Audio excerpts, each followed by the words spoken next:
चुनावी राज्य छत्तीसगढ़ की, जहां पर कांग्रेस पार्टी ने कल 7 उम्मीदवारों के अपनी लिस्ट जारी कर दी है। लिस्ट आप देख रहे हैं, कल देर शाम कांग्रेस पार्टी ने लिस्ट जारी की है, लेकिन इसके बाद में कहीं ना कहीं विरोध के सुर भी उठने लगे छत्तीसगढ़ में। इसी बीच में कांग्रेस पार्टी के ऊपर बघेल सरकार को लेकर के डॉक्टर रमन सिंह, भारतीय जनता पार्टी के नेता और उनकी पार्टी के दूसरे नेताओं ने हमला भी बोलना शुरू कर दिया है, क्योंकि चुनावी मैदान में, चुनावी माहौल में बीजेपी का गरीबों के आवास के मामले को लेकर के बघेल सरकार को जिस तरीके से घेराव देखने को मिला है, उससे ऐसा लग रहा है कि दलितों, पिछड़ों, आदिवासियों को लेकर के जो गरीबों को घर दिए जाने की जो योजना है, उस योजना में घोटाला हुआ। उस घोटाले को लेकर के सरकार के खिलाफ में लामबंद इस वक्त बीजेपी और दूसरी उसके सहयोगी दल वहां पर होते हुए दिखाई दे रहे हैं। कहा यह जा रहा है कि कॉलोनाइजरों और बिल्डरों के साथ में साठगांठ है, यानी कि साठगांठ के साथ में बघेल सरकार दरअसल फायदा पहुंचा रही है बिल्डर्स को।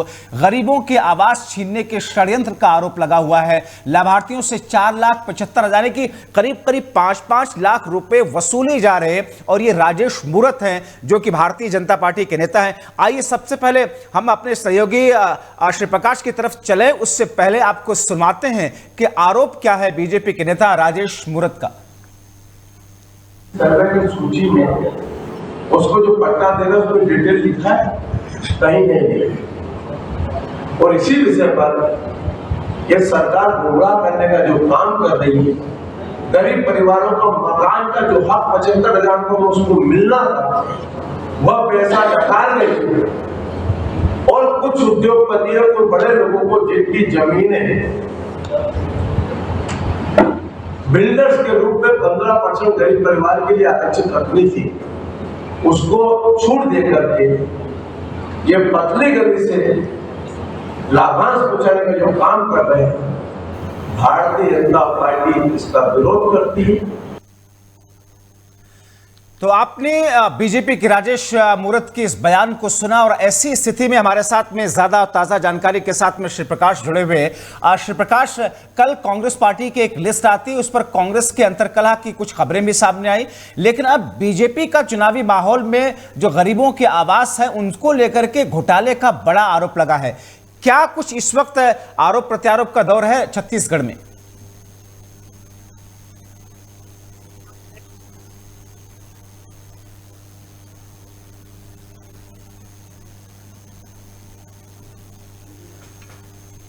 जी, अब लगातार जी देखा जाए कहीं ना कहीं है, उनके जाने के बाद पार्टी में एक बन गई है।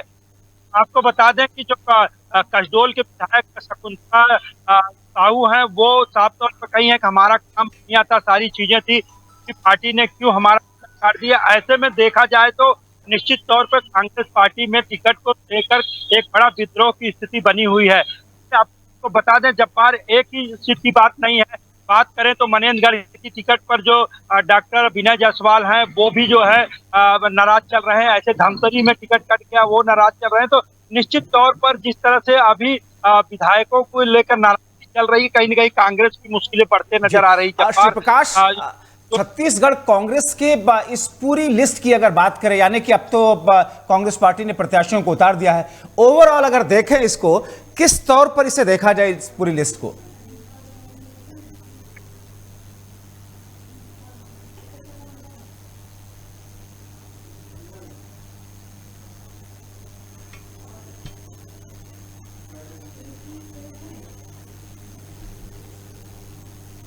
जी चलिए श्री प्रकाश, बहुत शुक्रिया इन तमाम जानकारी के लिए। कुछ तकनीकी वजहों से आपकी आवाज साफ तौर पर नहीं आ पा रही है, फिलहाल बहुत शुक्रिया इन तमाम जानकारी के लिए। तो हमारे सहयोगी छत्तीसगढ़ से श्री प्रकाश जैसा कि बता रहे थे कि एक तो कांग्रेस पार्टी की उस लिस्ट को लेकर के विरोध कांग्रेस के अंदर, दूसरा यह कि भारतीय जनता पार्टी ने कांग्रेस को घेरने के लिए जिस अंदाज में गरीबों के आवास को मुद्दा बनाया है, और उसको लेकर के भी अब कांग्रेस पार्टी के ऊपर अटैक करती हुई दिखाई दे रही है। तो ये तो अटैक बीजेपी का कांग्रेस पार्टी और कांग्रेस के बघेल सरकार का छत्तीसगढ़ में देखने को मिला।